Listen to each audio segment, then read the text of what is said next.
ತುಂಗಭದ್ರಾ ನದಿಯ ಪವಿತ್ರ ತೀರದಲ್ಲಿ ಮಂತ್ರಾಲಯ ಎಂಬ ದಿವ್ಯ ಕ್ಷೇತ್ರದಲ್ಲಿ ಕರುಣೆಯ ಮೂರ್ತಿಯಾಗಿ ಅವತರಿಸಿದವರು ಗುರು ರಾಘವೇಂದ್ರ ಸ್ವಾಮಿಗಳು. ಭಕ್ತರ ಕಷ್ಟ ಕಂಡರೆ ಅವರ ಹೃದಯ ಕರಗುತ್ತಿತ್ತು. ಶರಣಾಗತನಿಗೆ ಅಭಯ, ಅದು ಅವರ ಜೀವನದ ತತ್ವ.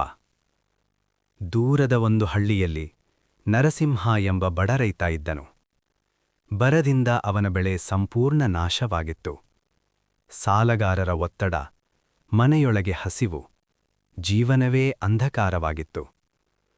ಒಂದು ದಿನ ಅವನು ನಿರ್ಧರಿಸಿದನು, ಗುರು ರಾಘವೇಂದ್ರ ಸ್ವಾಮಿಗಳು ನನ್ನ ಕೊನೆಯ ಆಸರೆ ಎಂದು.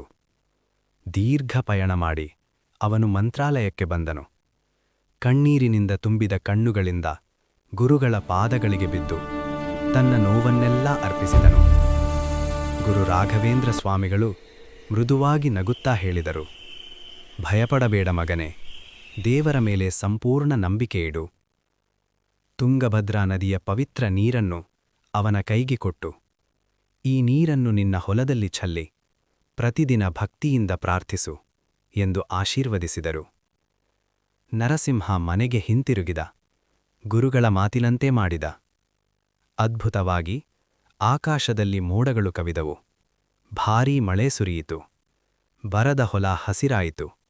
ಬೆಳೆ ಸಮೃದ್ಧವಾಗಿ ಬೆಳೆಯಿತು. ಸಾಲಗಳೆಲ್ಲ ತೀರಿದವು. ಮನೆಯೊಳಗೆ ಮತ್ತೆ ನಗು ಮರಳಿತು. ನರಸಿಂಹನ ಜೀವನವೇ ಬದಲಾಗಿತು. ಕೃತಜ್ಞತೆಯಿಂದ ಅವನು ಮತ್ತೆ ಮಂತ್ರಾಲಯಕ್ಕೆ ಬಂದನು.